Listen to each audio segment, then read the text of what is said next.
Thank you so much, General Boykin. It now gives me great pleasure to introduce Brigitte Gabriel, the CEO, President, Act for America. Brigitte, the floor is yours.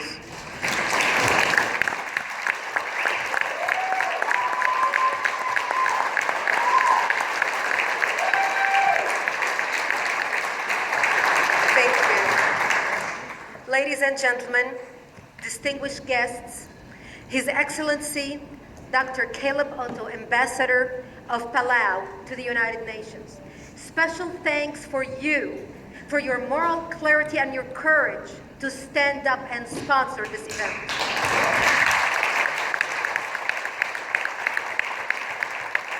And special thanks to you, Ugoshi, for your leadership and your vision, because without your vision and your work together, this would not have taken place today.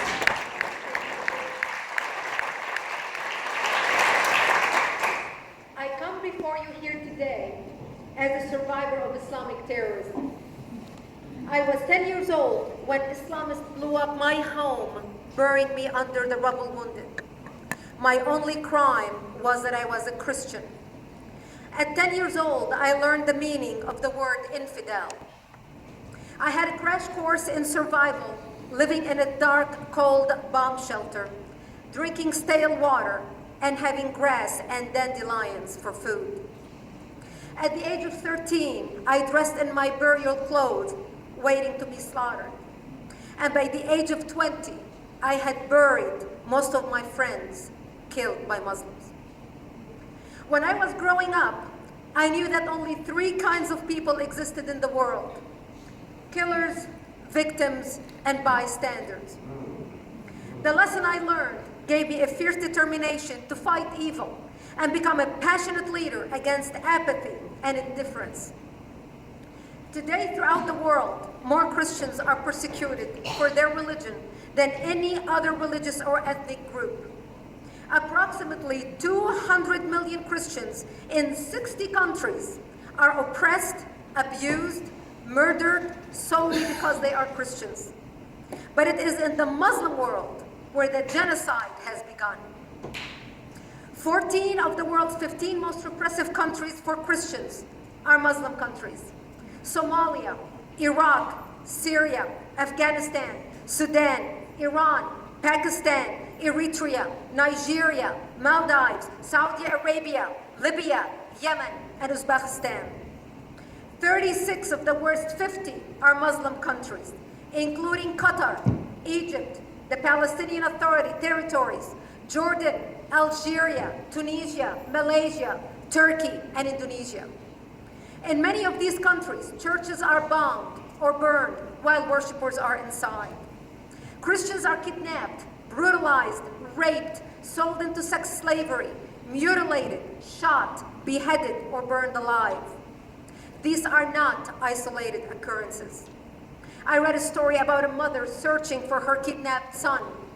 ISIS fighters gave her some meat to eat and water to drink. When she asked about her son, they answered laughing, "You've just eaten him." I could cite hundreds of examples, each more stomach churning than the one before. But I'll provide one example, horrific but also inspiring. In Iraq, 4 Christian children, all of them under 15, were abducted by ISIS and given a choice: conversion to Islam or decapitation.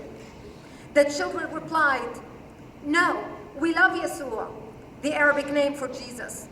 "We have always followed Yeshua." The choice was put to them again, and the children again chose Jesus. All 4 were immediately beheaded. I don't cite this example just for its shock value. I cite it to illustrate a mindset. It is not just a mindset of murder. It is a mindset of extermination, especially in parts of Syria and Iraq. Christian communities that predate the arrival of Islam by centuries are being eradicated. Radical Muslims, whether Sunni or Shia, are not only killing or driving out Christians, they are systematically erasing every trace of Christian presence. That's genocide. Christians slaughtered by evil feel abandoned by humanity, forsaken by the world's conscience, and rendered dead by the apathy of the United Nations. Almost exactly 100 years ago, on April 24th, 1915, the first genocide of the 20th century began. On that date, the Islamic Turks commenced their campaign of deportation, murder, and starvation against Christian Armenians. Next week, as we observe that solemn anniversary, we should remember the repeated failure of the world community to act against genocide, even in the face of overwhelming evidence, and contemplate what can we do to stop genocide occurring under our watch. The world needs to be awakened to the fact that this is not just a matter of persecution of Christians. It is not an issue of right and left, of conservative or liberal, nor is it an American, French, British, Danish, Canadian, or Australian issue. It is one that encompasses all of us, including moderate Muslims. Radical Islamists seek to subjugate everyone who does not adhere to their version of religion. Just because we are not at war with radical Islam does not mean that radical Islam is not at war with us.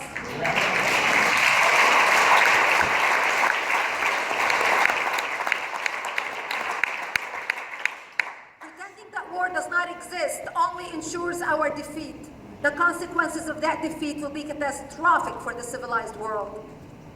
The United Nations Security Council is, as usual, impotent. And while the Human Rights Council ceaselessly foams at the mouth about perceived Israeli violations of Palestinians' rights, it doesn't seem to notice documented massacres of Christians by Muslims all over the world. It's ironic that Israel is the only country in the Middle East that has an increasing Christian population. Since 1948, the Christian population of Israel has increased 400%.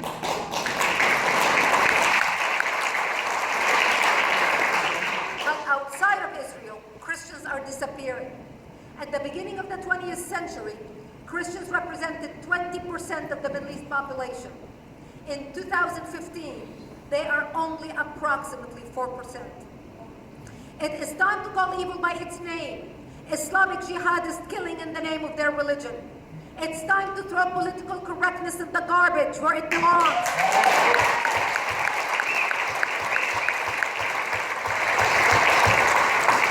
It's time to silence the apologists for evil, including members of the United Nations.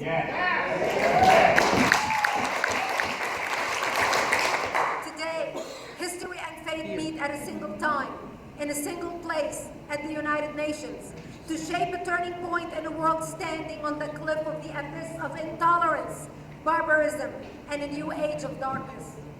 Today, the world is witnessing the mobilization of a barbaric, hateful army, more deadly than the Nazis. Even the Nazis did not feed children to their mothers. The world stood by in 1948, allowing the genocide of millions in concentration camps.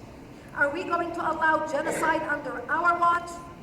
Is the United Nations going to have the blood of millions on its hands in the 21st century? Indifference is the death of conscience.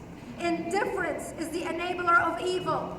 It is the weapon by which millions die, slow, painful death of being forgotten and forsaken by the world, as if they are exiled from human memory.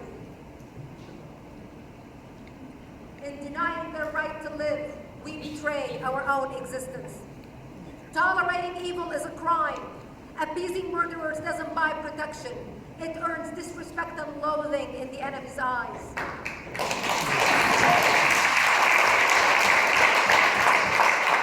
Yet apathy is the weapon with which the West is committing suicide.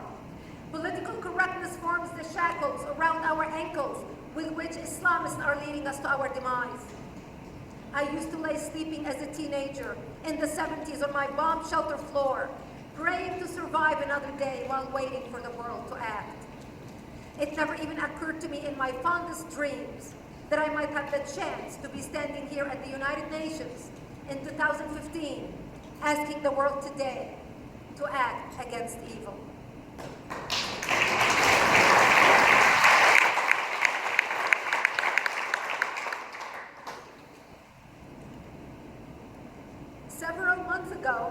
a close friend of mine, made a remarkable comment. She said, if we choose to look the other way, or choose the path of acquiescence, our grandchildren will demand to know why we didn't take action, and they will have every right to. Ladies and gentlemen, we are witnessing genocide, and we are compelled by simple human decency to act. It requires us to stand up and resist, as nations if we can, as individuals if we must.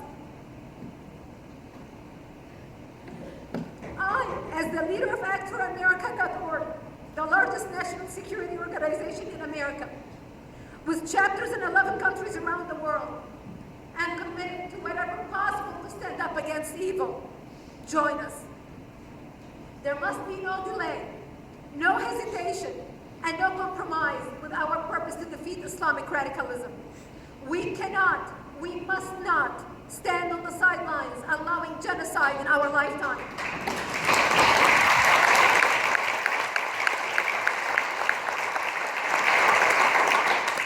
Thanks to all the people who are here today taking a stand at the United Nations, especially Act for America members and guests who came from all over America, Canada, and even Australia to make a statement. Not in my lifetime, not during my watch, not as long as I have a voice. I will not be silent. I will stand up and demand action. Together, we call on every member nation represented in the United Nations to take action. Our enemy understands only strength. I say, let's give it to them. Thank you.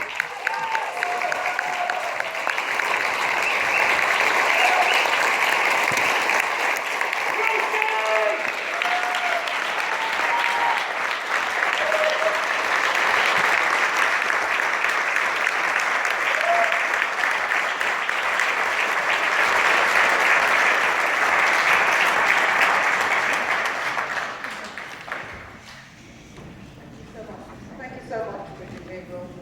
It now gives me great pleasure to introduce a gentleman ambassador who's come a long way to be with us today. The person who really knows and understands what it is to be on the front line of religious persecution, who deals with it on a daily